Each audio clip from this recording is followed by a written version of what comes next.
আল্লাহ নবী ঈসা পয়গম্বর তিনি এক সফরে রওনা হবেন। তার লোকদেরকে বললেন, আমি এমক দিন অমক তারিখে আমি সফরে যাব, তোমরা কে আমার সঙ্গে সফরে যাবা? এক লোক কি করলেন, বললেন, হুজুর আমি আপনার সাথে সফরে যাব। রেডি হলেন। আল্লাহ নবী ঈসা জিজ্ঞাসা করলেন, তোমরা কে আমার সঙ্গে সফরে যেতে চাও? ওই লোকটা বলল, হুজুর আমি আপনার সঙ্গে সফরে যাব।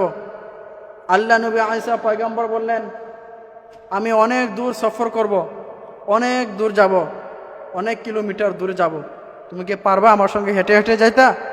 সফর সঙ্গে বললেন, জি হুজুর আমি আপনার সাথে যাব। এই আলোচনা শুরু ভূমিকা হলো, লোভে পাপ, পাপে মরণ। লোভ করলে মানুষের কি ক্ষতি হয়, লোভ করলে মানুষ কিভাবে ধ্বংস হয়, লোভ করলে মানুষ কি পর্যায়ে চলে যা, আপনারা যদি পুরোপুরি আলোচনাটা শুনেন তাহলে আপনারা বুঝতে পারবেন। তখন ঈসা পয়গম্বর কি করলেন, ওই লোকটাকে নিলেন, এমক দিন এমক তারিখে অমুক সময় আমি বের হব, তুমি আমার সঙ্গে থাকবা। যে সফর সঙ্গে তার ভিতরে লোভ ছিল, কি ছিল? লোভ ছিল। তিনি একজন লোভী মানুষ। মানুষের আছে যত, তার চাহিদা তত বেশি। যার একতলা বিল্ডিং আছে সে চায় কিভাবে 5 তলা বিল্ডিং করা যায়, যার 5 তলা আছে সে চায় কিভাবে 10 তলা করা যায়, যার একটা সাইকেল আছে সে চায় কিভাবে মোটর সাইকেল কিনা যায়, যার মোটর সাইকেল আছে সে চায় প্রাইভেট কার কিভাবে কিনা যায়। মানুষের আছে যত, তার চাহিদা তত বেশি। মরণ পর্যন্ত তার চাহিদা কোনোদিন কমবে না।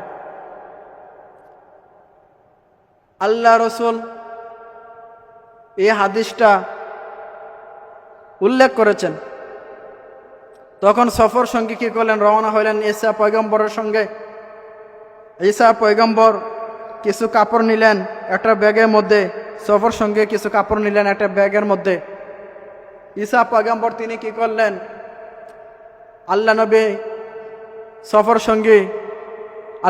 সফর সঙ্গীকে বললেন, এই ব্যাগের মধ্যে 3টা রুটি আছে, গভীর মনোযোগ দিয়ে শুনেন।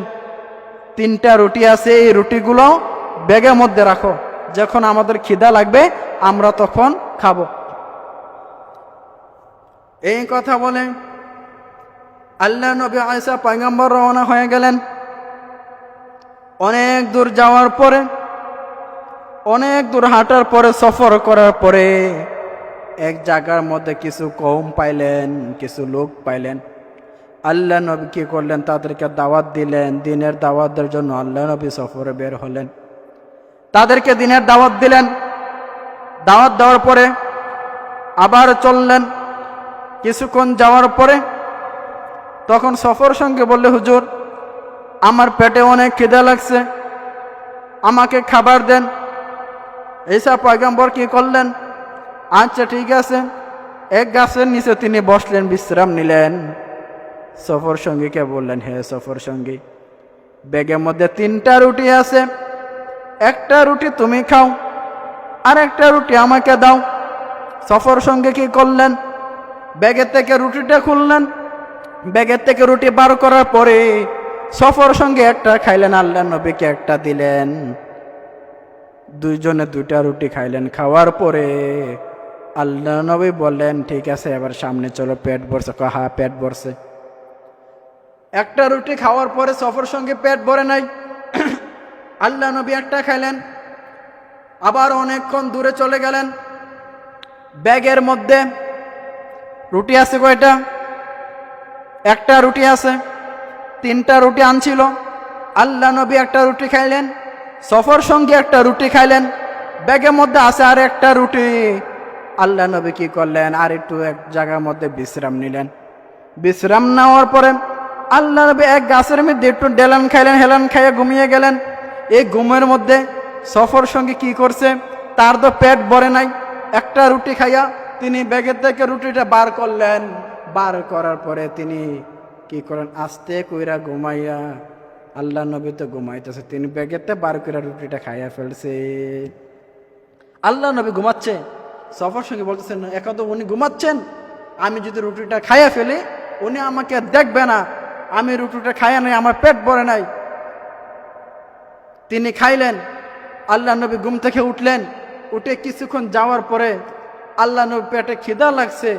তখন সফর সঙ্গীকে বলছে, হ্যাঁ সফর সঙ্গী, ওই যে ব্যাগের মধ্যে যে একটা রুটি আছে ওই রুটিটা তুমি বার করো, অর্ধেকটা রুটি তুমি খাইবা আর একটা রুটি আর অর্ধেকটা আমি খাবো। তখন সফর সঙ্গী কি করলেন, রুটি বার করলেন, ব্যাগ যে চেন খুললেন, রুটি তো খাইয়া ফেলছে, কোথা থেকে রুটি বার করবে? সফর সঙ্গী বলতেছে, হুজুর ব্যাগের মধ্যে তো রুটি নাই, এই যে দেখেন চেন খুললাম ব্যাগের মধ্যে রুটি নাই। আল্লাহ নবী বলতেছে, রুটি নাই মানে রুটি কোথায় গেছে বালা করে দেখো। সফর সঙ্গী বলতেছে, হুজুর রুটি নাই। তখন কি করলেন, আচ্ছা ঠিক আছে, রুটি যেমন নাই তো রুটিটা কোথায় গেছে? সফর সঙ্গী বলে, হুজুর আমি জানি না। তখন কি করলেন, আচ্ছা ঠিক আছে তুমি খাও নাই তো? আল্লাহর কসম হুজুর আমি খাই নাই। আচ্ছা ঠিক আছে তুমি যেমন খাও নাই, আচ্ছা চলো। আল্লাহ নবী কি করলেন, সামনের দিকে রওনা হয়ে গেলেন। বিশাল বড় একটা সমুদ্র দেখা যাও। সফর সঙ্গে আল্লাহ নবীকে বলল, হুজুর এত বড় নদী, এত বড় সাগর আমরা কিভাবে পাড়ি দেব? সফর সঙ্গে হুজুরকে বলল, আল্লাহ নবী বলতেছে, তুমি নবীর সঙ্গে আসো, তুমি কোনো চিন্তা করো না, ব্যাগের মধ্যে জাই নামাজ আছে, ওই জাই নামাজটা বার করো। সফর সঙ্গে কি করলেন, জাই নামাজটা বার করার পরে আল্লাহ নবীকে দিলেন। আল্লাহ নবী কি করলেন, নদীর মধ্যে নামাজটাকে বিছাইলেন। যাই নামাজটা বিছাইয়া সফর সঙ্গীকে বলছেন, তুমি এখানের মধ্যে দাঁড়াও। সফর সঙ্গে মুসলার মধ্যে দাঁড়াইলেন। আল্লাহ নবী মুসলার মধ্যে দাঁড়াইলেন। দাঁড়াইয়া বিসমিল্লাহির রহমানির রহিম বলেন, আল্লাহর নাম নিয়ে তিনি কি করলেন, সাগর পারি হয়ে গেলেন। সাগর পার হয়ে গেল। সফর সঙ্গে অবাক হয়ে গেল, হুজুর কিভাবে পার হইলেন, কেমন কেরামত? আল্লাহ নবী বলতেছেন, যেই আল্লাহ তোমাকে খাওয়া, যেই আল্লাহ তোমাকে পালেন, যেই আল্লাহ আমাদেরকে এত বড় বিশাল সাগর পার করলো, স্টিমার ছাড়া, নৌকা ছাড়া, জাহাজ ছাড়া, যেই আল্লাহ আমাকে পার করলো, ওই আল্লাহর কসম খাইয়া বলো 3 নম্বর রুটিটা কে খাইছে? সুবহানাল্লাহ। বলো 3 নম্বর রুটিটা কে খাইছে? তখন সফর সঙ্গে বলে, হুজুর আল্লাহর কসম, আল্লাহি বিল্লাহি তাল্লাহি, আল্লাহর কসম একবার, আল্লাহর কসম 2 বার, আল্লাহর কসম 3 বার। আল্লাহর কসম খাইয়া বলে, হুজুর আপনার ওই রুটি আমি খাই নাই। যেই আল্লাহ আমাদেরকে স্টিমার ছাড়া, নৌকা ছাড়া, লঞ্চ জাহাজ ছাড়া বিশাল বড় সাগর আল্লাহ পার করে দিলেন, ওই আল্লাহর জাতের কসম খাইয়া বলে 3 নম্বর রুটি আমি খাই নাই। নাউযুবিল্লাহ। তখন সফর সঙ্গী বলছে, আল্লাহ নবী বলে, এ সফর সঙ্গী লোভ করো না, লোভে পাপ, পাপে মরণ। তখন সফর সঙ্গী রওনা হয়ে গেলেন। আল্লাহ নবী রওনা হয়ে গেলেন। সফর সঙ্গী জঙ্গলের মাঝখান দিয়ে রওনা হয়ে গেলেন। আল্লাহ নবী রওনা হয়ে গেলেন। জঙ্গলের কিছুক্ষণ যাওয়ার পরে মাঝখানে সফর সঙ্গী দেখতেছে একটা হরিণ দেখা যায়। কি দেখা যায়? হরিণ দেখা যায়। তার মনে লোভ জাগলো, এত সুন্দর একটা হরিণ, হুজুর দেখেন কি সুন্দর একটা হরিণ, যদি খাইতে পারতাম পেটটা ভরে যেত। সে হচ্ছে লুবি, তে আছে খানা দান্দা। গ্রাম অঞ্চলে মাহফিল গুলাতে আপনারা দেখবেন, যখন মাহফিল শেষ পর্যায়ে প্রধান বক্তা যখন আলোচনা করে, আখিরি মুনাজাত যখন দিবে, কিছু মানুষ দেখবেন তার ধুইরা চলে যা তাবারুকের জন্য, বিরানির জন্য, খিচুড়ির জন্য। তাদের নিয়ত সহি না, তারা আছে খানার লোভে। তখন কি করলেন, সফর সঙ্গে আল্লাহর হুকুমে খাইলেন। সময় অল্প, তাই আমি কথা বলতে পারতেছি না। খাওয়ার পরে বিসমিল্লাহির রহমানির রহিম বলে, নবীজির ইচ্ছা, আল্লাহর ইচ্ছা, হরিণটা বোনা হইল। আল্লাহ নবী খাইলেন, সফর সঙ্গে খাইলেন। খাওয়ার পরে আল্লাহ নবী বলছে, হাড্ডিগুলো রাখা দাও। হাড্ডিগুলো রাখা দিছে, নবীজি ফু দিলেন, আবার ছাগল হয়ে গেছে, হরিণ হয়ে গেছে। সুবহানাল্লাহ। এখন আল্লাহ নবী বলেন, যে আল্লাহ তোমাকে খাওয়াইলো, ওই আল্লাহর কসম খাইয়ে বলো রুটিটা কে খাইছে? তখন সফর সঙ্গে বলছে, ওই আল্লাহর কসম খাইয়ে বললে 3 নম্বর রুটি আমি খাই নাই। বলি নাউজুবিল্লাহ। তখন সফর সঙ্গী বলছে, আল্লাহ নবী বলছে লোভে পাপে মরণ, হে তুমি লোভ করো না। তখন সফর সঙ্গী কী করলেন, অনেক দূর চলে গেলেন। আল্লাহ নবী যাওয়ার পরে 3টা মাটির চাকা হাতে নিলেন। মাটির চাকা হাতে নিয়ে তিনি কি করলেন, মাটির চাকার মধ্যে ফু দিলেন। ফু দেওয়ার সঙ্গে সঙ্গে 3টা স্বর্ণের টুকরা হয়ে গেছে। সুবহানাল্লাহ। 3টা স্বর্ণের টুকরা হওয়ার পরে তখন কি করলেন, আল্লাহ নবী একটা স্বর্ণের টুকরা নিলেন, আর একটা স্বর্ণের টুকরা সফর সঙ্গীকে দিলেন, আর একটা স্বর্ণের টুকরা ব্যাগের মধ্যে রেখে দিলেন। তখন সফর সঙ্গী বলতেছে, হুজুর একটা স্বর্ণ টুকরা আমি নিলাম, আর একটা স্বর্ণ টুকরা আপনি নিলেন, আর একটা স্বর্ণ টুকরা কে নিছে? তখন আল্লাহ নবী বলতেছে, ওই যে 3 নম্বর ব্যক্তি যে আমার রুটি খাইছে, তার সঙ্গে যদি আমার কোনোদিন দেখা হয় তাহলে 3 নম্বর রুটি যে খাইছে তাকে আমি 3 নম্বর স্বর্ণটা দিয়া দিব। সুবহানাল্লাহ।